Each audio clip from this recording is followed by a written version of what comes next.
So, taking stock of your inner creative journey. So, the title of this segment is Who Were Your Early Influences? Now, if I look back at my early influences, well, I studied English literature in BA and MA, and that enabled me to delve further into plot devices and characterization. And then a mentor encouraged my interest by suggesting books by various authors, including some feminist ones.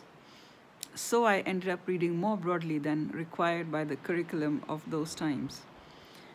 And this mentor also taught me to have a deeper understanding of Urdu poetry. So Urdu is a language which is spoken mainly in northern India and Pakistan. It's a combination of Sanskrit, Persian, Arabic, and evolved, let's say, around 700 years ago until now. And Urdu poetry is very valued and appreciated in many parts of India. So this mentor taught me to have a deeper appreciation of Urdu poetry, because she and my mother would often have informal competitions in the house, and they would quote famous couplets back and forth along with other family members.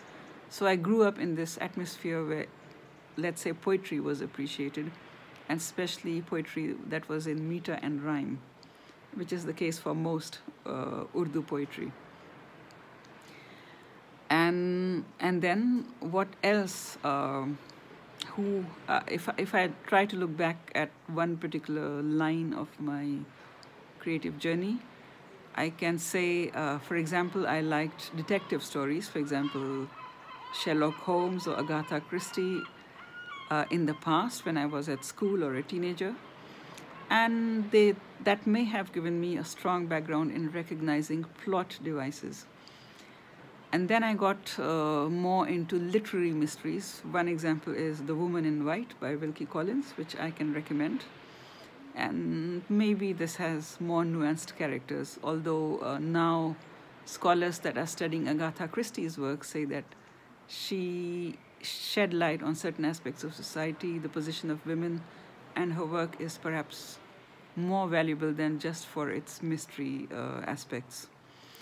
Anyway, later on I learned to appreciate how George R.R. Martin shades his characters and situations in A Song of Ice and Fire, and so that quite a few outcomes are possible for the mini mysteries he has embedded in his huge tomes.